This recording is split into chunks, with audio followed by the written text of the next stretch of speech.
What's up, guys? This is Zach with Use What You Got, and today I'm trying something a little bit different. I'm going to be talking about my top 5 favorite projects I had at my previous home I owned back a couple years ago before we moved into our current one. And I wanted to share those projects because this was all pre-YouTube, but I'm excited to share this with you and share with you essentially where I got my start and where I learned so many things about what I do today on this channel. So grab your cup, sit back and relax, and let's get started.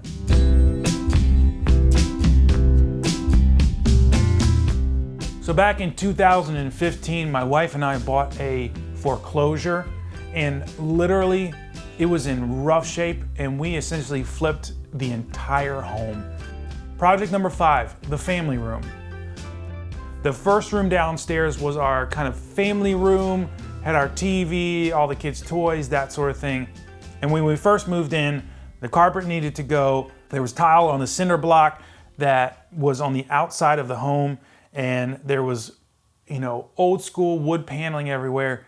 So we really revamped this room, but in a very cheap and simple kind of way. And then of course, for some odd reason, they took one corner of the room and put a gas fireplace, which we did not want. So that was one of the first things we ripped out. So the gas fireplace was there with tile around it, and they used that tile to go along the cinder block that was on the outside wall of the house. So I started by ripping out the fireplace, knocking down the wall, and by cleaning up that area. Once I got the wall down, then I was able to pull out what little insulation there was, because there really wasn't much. You can kind of see the framing of that wall. And just the way I am, I like to, especially when it comes to demo, you demo some, you clean it up, demo more. And I know that might be, a little much, but it just, makes me feel good throughout the project. Once we got all that demoed, I was able to get up the first piece of drywall, and it actually started looking like a normal corner of the room. Got the second piece up, and it felt so much better. And then, of course, I called in my friend who, check out this video, is an amazing plasterer and a drywall finisher. I don't know what you call him. I think he started off as a plaster. Literally, check out this video. He does not sand. Like, that kind of blows my mind when it comes to this sort of work. He got it done, and it looks, well, it kind of looks rough right now, but if you were to actually look at the wall, because it was still a little wet in this picture, it was completely smooth. One thing we did too is in front of our sliding door, we replaced the tile, which was a pretty straightforward job. And of course, I blocked in the center block that was on the outside of the walls to later on put carpet over. So we'll see that in just a second here. My father-in-law and I ripped out all the carpet, got it down to the bare concrete. We replaced it with a tannish brown carpet and then painted the walls tan. And it's just, in general, even though I'm not a huge fan of tan today, it just looks so much better. And this was my first attempt. I've never wrapped carpet around anything. I've installed carpet a few times, but this was pretty fun doing this job and getting that carpet on there, and just, it looked and even felt, because there were times where our kids would go and sit on it. It was just so much better than when we first moved in. Project number 4 was the secondary kitchen. When we moved in, we realized pretty quickly that somebody was living in the upstairs, and I think they were renting out the downstairs. They had closed in the garage and they installed a kitchen. There was even a lock on the door at the bottom of the steps, all this craziness. And this is unfortunately the only photo I could find from the old kitchen. The kitchen itself wasn't too bad. It was obviously dated, but there was like mold growing and there was tons of water damage. It was rough, and we didn't need a second kitchen. So we ripped the whole thing out. Of course, you can see they only tiled up to where the cabinets were. So we went through and really cleaned it up. I was actually able to go to Habitat for Humanity's Restore and find tile that matched the tile that was on the floor. The only issue was, and I didn't really understand this at the time, the tile that was on the floor already was 11 3/4 of an inch. The tile I bought was 12 inches. And I thought, oh, it's a foot, no problem. And it wasn't until after I put it down and I started seeing where the lines started getting off that I realized, oh wait, this tile is 1/4 of an inch on both sides larger than what's already on the floor. I already put down the mastic and everything, so at that point I was like, you know what? It is what it is. Once I got the area cleaned up, we actually had to go in and cut about 2.5, 3 feet of the wall out because of all the damage. Once that was done, I got to tape that up, and I think I did all of the drywall work myself, including the patching and mud and everything. In the end, it was definitely worth it. And of course, with a fresh coat of paint, the room looks so much better. Once I was done with the tile and the painting of the walls, I went ahead and put dry lock on all of the cinder block that was coming in on the foundation of the home. As you can see, once we were done, we got it set up, and just overall, it felt and looked so much better. So that was project number 4. Project number 3, the stairwell.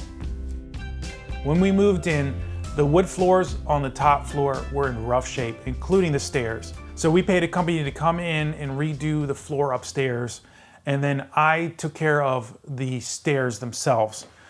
This was a pretty challenging and time-consuming project because of all the sanding, and then to finish it, I had to do every other stair. As you can see, this is kind of where the stairs started off at, and I had to sand it down to nothing. I put a nice little sheet up to just kind of control the dust, and I went through a ton of sandpaper. But once I got it to a nice smooth state, I started putting down the first coat of stain. We went with a nice dark walnut look. Personally, I've always been a fan of it. But as I mentioned, because we're using these steps every day, I had to do every other step. So not only was it time consuming in general, that made the project last that much longer because I couldn't just do it all at once. I did 2 coats of stain, and I think I did 3 coats of poly. So once I was able to finish all the stain and the poly, I could finally start painting, which of course, again, painting is such a great way to quickly see a transformation. The first picture is with the tape, and then the second picture is the final set of steps. And of course, almost always, it never comes across as good on camera as it looked in person.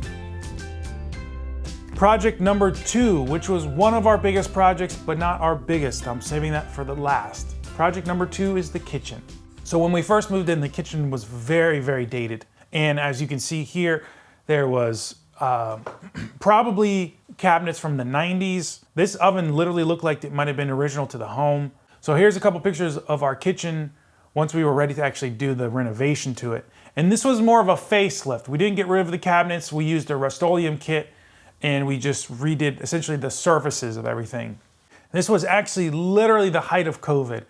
Right after COVID hit back in 2020, March timeframe, I knew we were going to be home for a few weeks, and this is something we had been talking about for 4 years, I think.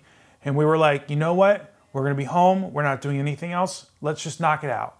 So this project took about 2 weeks. Essentially what we did is we painted all the surfaces, replaced all of the hardware, and I'll show you a little bit later, we did some additions to the kitchen itself too. So this is the first picture we took once we got all the cabinet doors off, and you can see we probably have way too much stuff in our kitchen.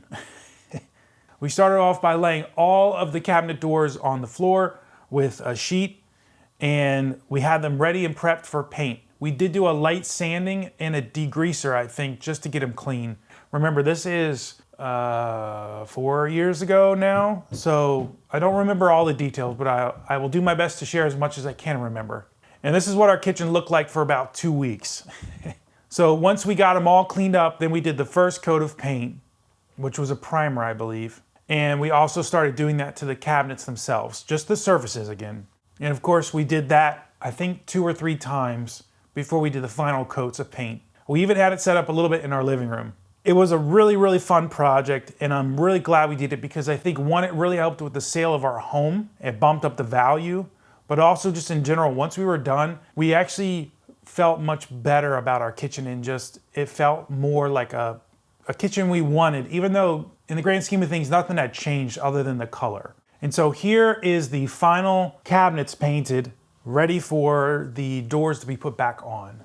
And we were pretty happy with the results. I'm pretty sure this Rust-Oleum kit only cost like 90 bucks or something, so it was really not that expensive. It was a little challenging with our kitchen somewhat shut down for 2 weeks, but because of COVID being home, we didn't have anything else to do, we made it work. And here is our semi-finished kitchen, at least with the doors on, and it was looking pretty good, but we weren't gonna stop there. So just a reminder, here's what it looked like before we started. And then of course, this is where we were after at least finishing the painting. So as you probably noticed, there's an island that's sticking out. We didn't really like the legs, and we felt like it was kind of a waste of space because you could have a cabinet under there. And the weird thing is we only had one drawer in that entire kitchen, technically two, I guess, in the back. But we only had one drawer, and that drawer was only like 6 inches wide. So we wanted to add another cabinet. I ended up knocking these legs out. We went and bought a new cabinet with a big drawer, a nice amount of storage. When I first went to install it, we first considered leaving a gap there, but then I decided, you know what, I can put some storage there just to kind of fill that gap in. So I got some melamine, I started making some shelves, and I put a backing to those shelves. And here you can see with the back on it, the cabinet in place. We're almost there, but it looks so much better. And so here's a shot from the front with everything in the final location, everything ready to go. Just had to put the hardware on the cabinet. After it was all in place, I added the trim, gave it a good coat of paint, and it was looking pretty good. We could finally start loading it up with stuff. And here's a shot with it all finished with the trim, with the back on. It was looking pretty good if I say so myself. And of course, we weren't gonna stop there either. We ended up buying one of these sheets of laminate. Instead of replacing the whole countertop, we just glued it right on top of the current one. So here was the sheet after it showed up at my house. We went with a kind of a marble looking sort of thing, and they come pretty big. I think it was like maybe 5 feet wide by 10 feet or 12 feet, something like that. Pretty big sheets. And here's the look with everything cleaned up, with the countertops ready to go. But I decided, with the help of my buddy Andrew, who's been featured in this video before, it would be easier to take the countertop outside and do it on my driveway. But this thing was so heavy. It took 3 of us to get it out there. Once we got it out, we gave it a really, really good sanding and prepped it for the laminate. After having everything bonded in place, we brought it back in because the edges weren't as hard to do. And then here's the almost finished version with the laminate all in place. Just a quick reminder, here's what the kitchen looked like when we moved in the house. And then here is the look of the final kitchen with everything finished. It looked and felt so good, and I'm so glad we actually took the time to do this project. Project number 1, the main story bathroom. This bathroom was in extremely rough shape, and obviously I'm jumping right into the demo, but there's just things that didn't make sense. Where the shower was, how close it was to the toilet. You had to walk around the toilet to open the door to get into the shower. Just stuff didn't make sense. So we wanted to literally got this down to the studs. So after we got the whole thing gutted, and you can see some of these shots where there's literally, other than wiring, there's nothing left in here. This was a huge learning experience for me. And I did probably about 90 or more % of the work.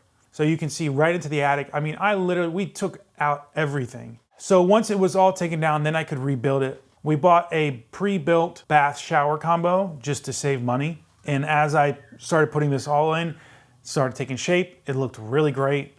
And you know, doing a project like this, you kind of get excited because you can start really seeing the progress once you start putting stuff like this in. So once all that was in place, then I could put in the green board and then start kind of laying out my tiles.